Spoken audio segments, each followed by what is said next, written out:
What kind of man are you looking for in America? Black. Why do you like a black man versus a Turkish man? Because the black men are so masculine, so gentlemen. I'm not dating with Turkish guys.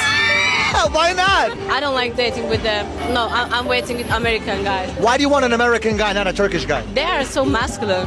I Really? don't like Turkish men. They are so jealous. They can accept me who I am. They are not my type. So let me ask you this. A girl that's watching this, she wants to get a black man. What can you do to get a black man? They love curly girls. Curvy, yeah. I highly recommend marrying black men. A lot of Arab and brown women are reaching out and they're trying to find black men. And I say black men are kind.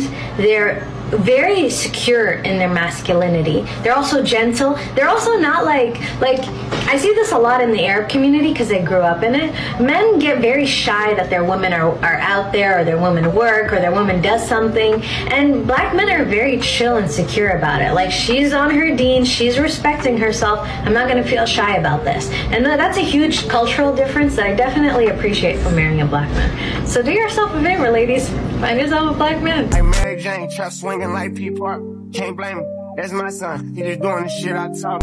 I don't know if you can even say this. I feel like if you say like white people, brown people, black people, whatever, everyone just starts getting really triggered, even though it's quite literally just like ethnicity. So like, why does it matter? But anyways, I just wanted to say, I think that black people have the best drip. Like when they have that combo with the dreads of the braids, and then they have like loads of gold jewelry, they have big chunky chains, they have huge like rings, then they have always have some type of fur on them. They got the grills. I'm like, yes. And there's this one sibling like duo on here. Everyone thinks I'm a couple, and like Loki makes me very uncomfortable. They are not a couple, they're siblings, and their drip is actually unmatched. No cap, they just be going crazy with their outfits, and it's no wonder that most of the pop culture trends and everything, it literally just deviates from like either black culture or brown culture. Let's be so for real. And I've been studying the outfits for ages, thinking how can I even like attempt to replicate it, but the thing is I just know I can't. Like let me stay in my lane. Like I sound like I'm glazing crazy right now, but I'm literally just being so honest. Most things popular in society right now, black people were actually the blueprint for their clothing, their music, their hairstyles, their food, like literally everything. And I'm just wondering, is it in their DNA, is it in their genetic coding that they just know how to dress and pull off a fit? It is Wild Wednesday, and I'm gonna get wild and offensive with my videos because I think it's time somebody digs deep into our culture and into our people to figure out what is going on upstairs with our women. Divorce is on the rise more than ever among Middle Easterns, whether they live in the Middle East or abroad. And just like we saw among westernized countries like America, when the women became independent is when the family structures collapsed. They collapsed to the point where now women are waking up and saying, you know what? I want a home again. I want my kids to have a healthy home. Well, the Middle Easterns are not there. We are at the point where we are collapsing because not only are women independent asking for a divorce, but we also have culture shock. A lot of our women are extremely spoiled. Yes, I said it. A lot of our women are extremely spoiled, and the men cannot keep up. What is happening with our women? We went from a point where Arab men used to tell each other, marry her young, مشان تربيها على إيدك, so you can raise her your way, which is not right either. Come to find out, المرأة ما بتتربى. You cannot raise a woman because we get to a point where we know what we want. And did you guys know that 70% of divorces are initiated by women? And of those women, 90% of them are college educated. Are they sick of the abuse and they want out because they know they can support themselves? Or do they no longer want to make the sacrifice for their marriage? Let's talk about it. So honestly, like that whole thing was literally crazy. Like literally now that they're literally trying to mimic American marriages and American love, and they're so influenced by us that now they literally are crashing like us. Like the craziest part that she said is like, now you see them saying like the women are trying to be like American women, like they filing for divorces, and now independence and feminism has slowly ushered its way into their society. What I notice is they trying to be like us. You see them saying like they pay attention so deeply to, they're so influenced by the music nowadays and the vibes and like our movies, but mainly our music and movies. Those two M's and marriage, those three M's, you see what I'm saying? I don't know if it's working too well for them, but let me know what y'all think. Like how y'all feel about this? Like you see what I'm saying? Like now they're going for all the Sarahs and also all the black men. Yes, literally like Arab women, like they're literally screaming out for black men nowadays. It's so crazy, and all the Arab men are literally just wanting all the white women, stuff like that. They're going for all the Sarahs. And now y'all here, why? Like, let me know how y'all feel about this. But check it out right here. Racist Arab family, right here. You will only marry Arab. Midnight Blue Heart, bring order to your home. The rare blue-black gradient hosta takes care of your... Like, that's crazy. Look. I didn't even know it's such a big deal. But right here. When a half black, half Arab kid embraces both cultures. So, like, they already making a change. They're already making a split now. Look. He even signing the papers, the wedding papers. Like, but apparently it's a big deal right here.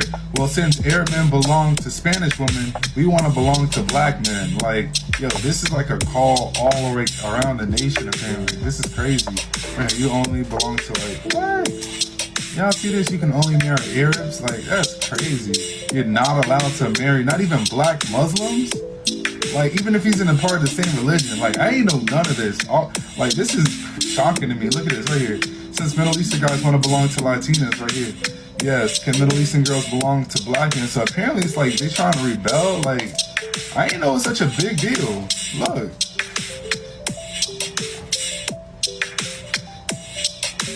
White girls. Like,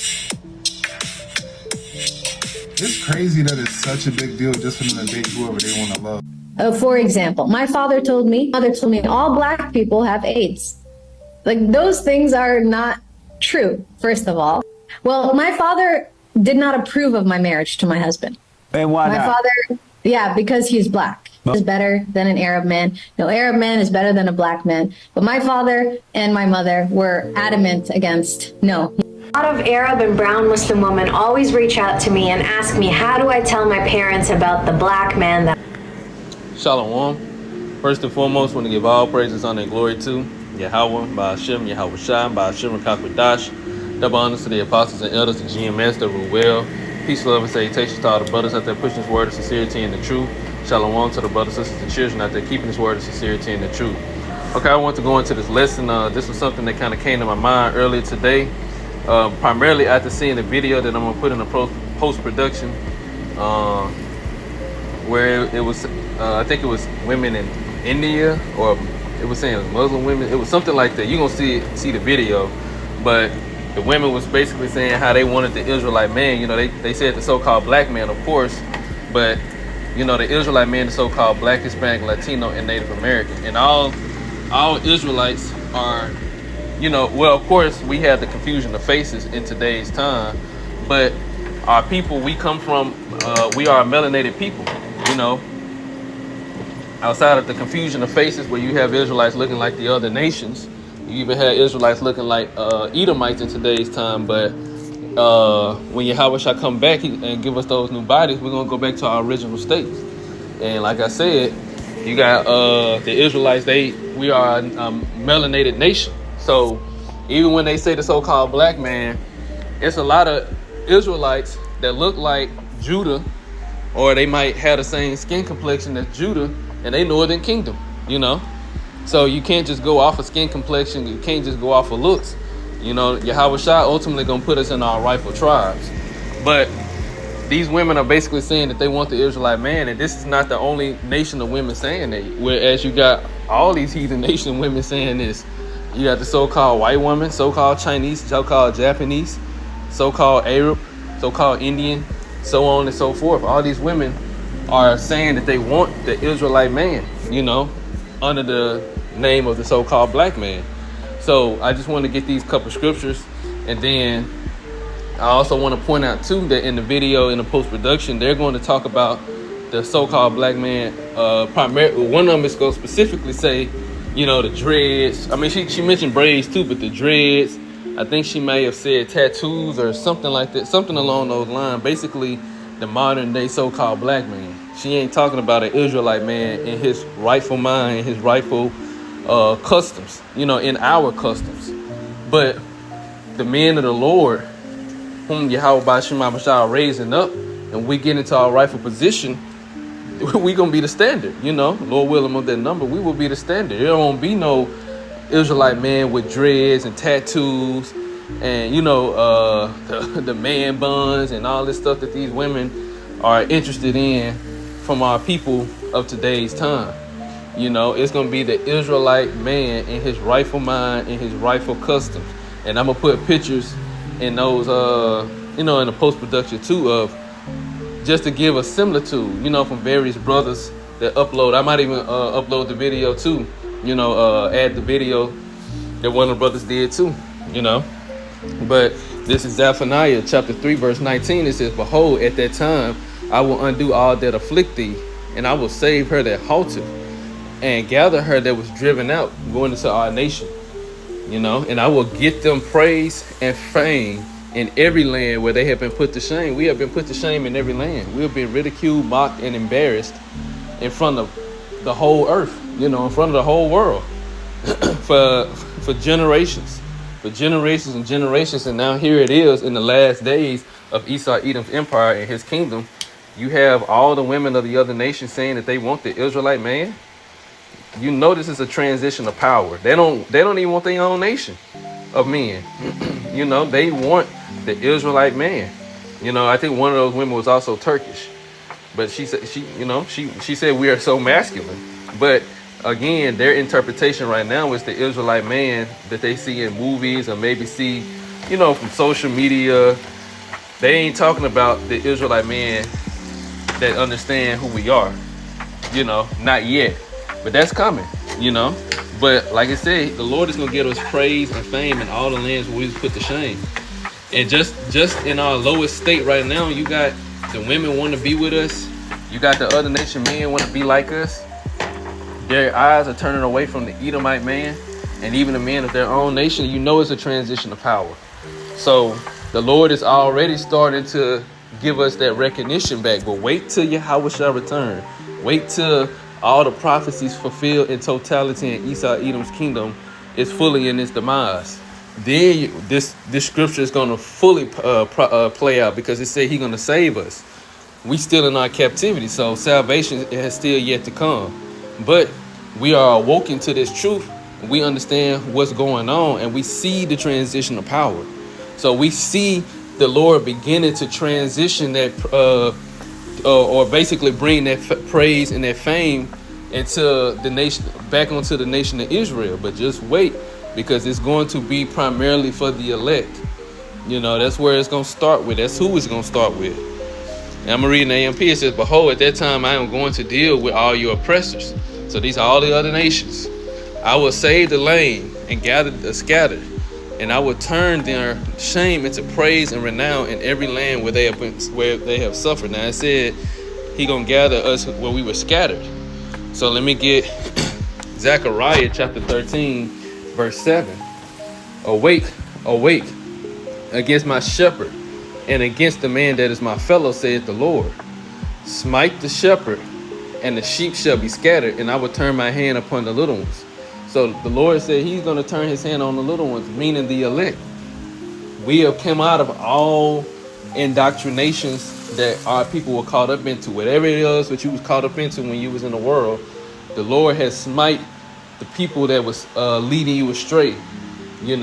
He's taking you out of their hands, and he's giving you pastors according to his heart that's going to feed you with wisdom, knowledge, and understanding. Jeremiah chapter 3, I get that next. Verse 8, and it shall come to pass that in all the land, saith the Lord, 2 parts therein shall be cut off and die, but the third shall be left therein. So, like I was saying, the Israelite men that's of the world, that's not of the elect, two parts therein, 2/3 of our people are going to die. So even men that still have this worldly customs, they're going to die. They're not going to be the standard in the kingdom of heaven. It's going to be the elect, the remnant that's saved.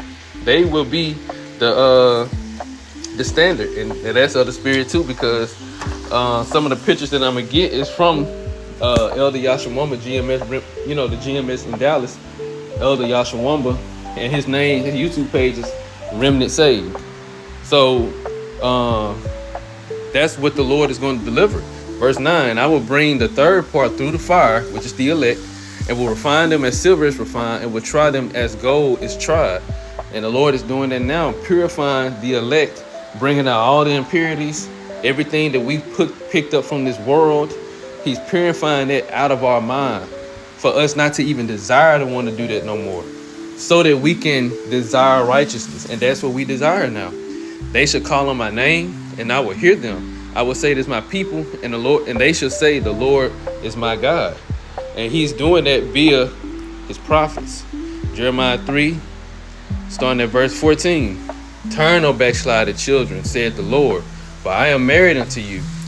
And I will take you one of a city and two of a family, and I will bring you to Zion. Meaning he's going to bring us back to where we belong. He's putting us in our rightful position, and he's going to put us in our rightful land. And I will give you pastors according to my heart, which shall feed you with knowledge and understanding. And I'm going to read verse 13 in the AMP. It says, then in the final time, which is the time we're living in now, I will give you spiritual shepherds. Just remember in Zechariah chapter 13, it says, smite the shepherds. So the men that were scattering our people, scattering us, keeping us from knowing who we were, and keeping us from knowing Yahweh Ba'Shem Yahushua ultimately, those are the men whom Yahweh Ba'Shem Yahushua smited. Now, he has turned his hand on the little ones via the prophets, the men that you see on the street corners. You know, all the men that you see teaching the word of sincerity and in truth. That's what we do.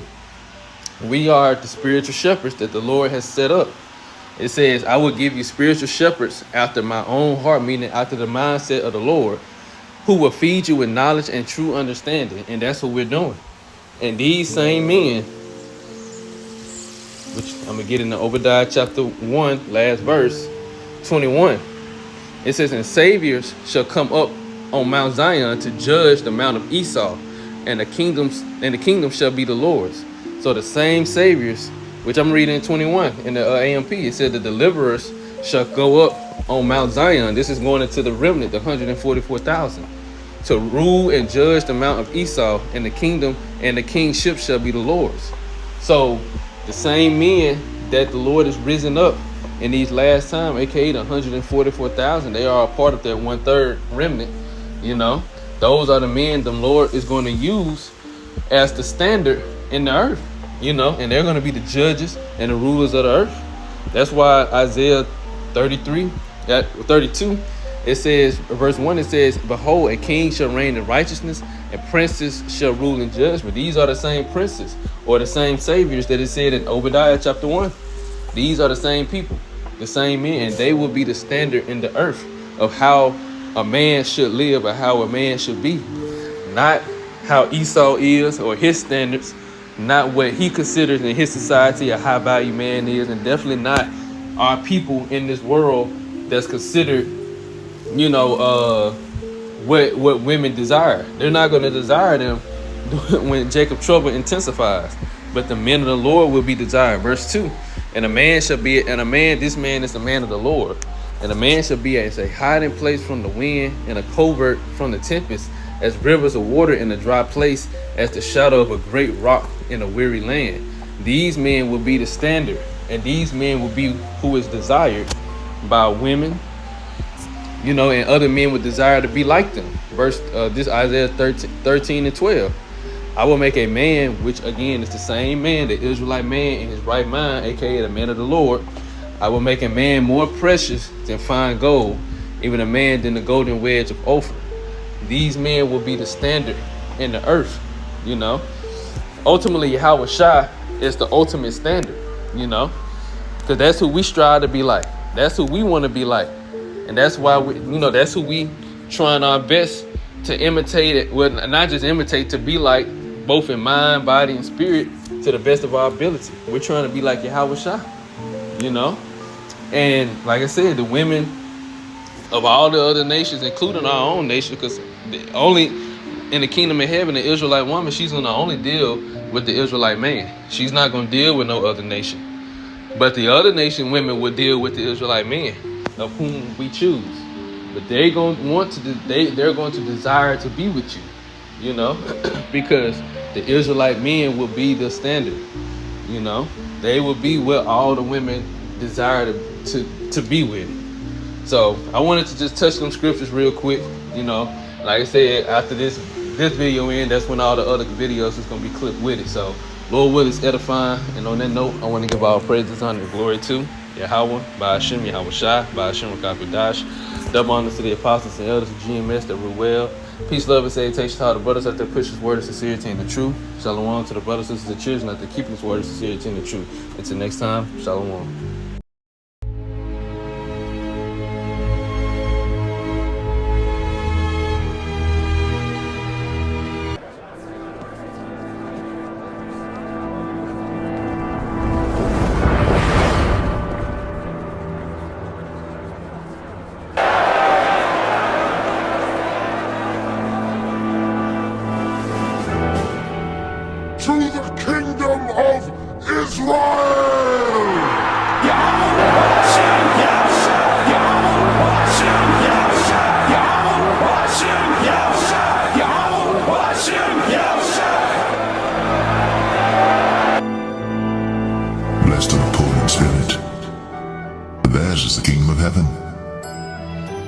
Blessed are they that mourn, for they shall be comforted.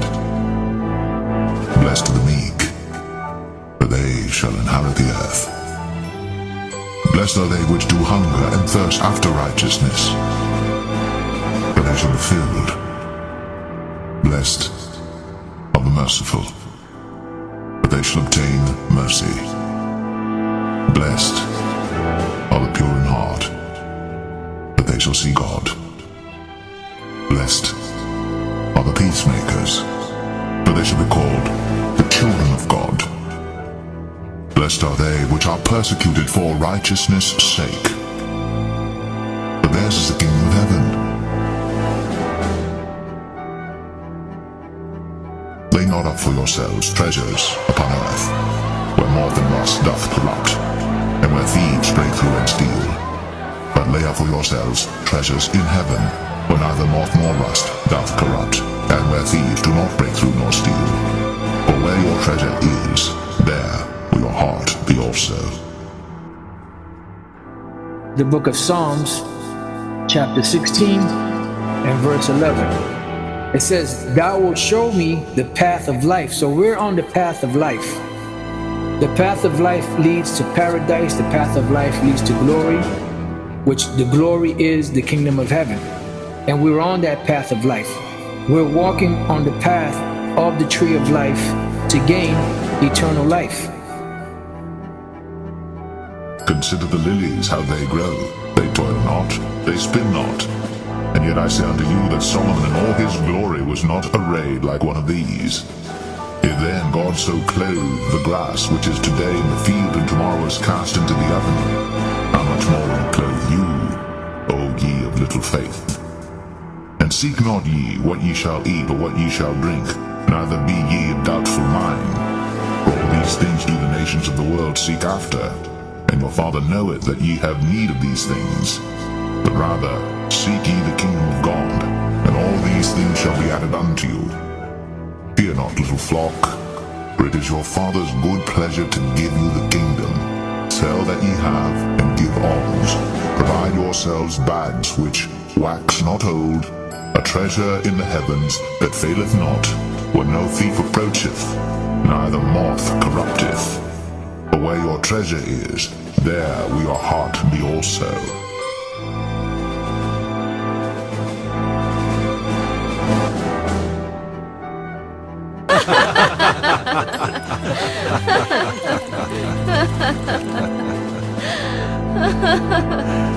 To eternal peace and joy.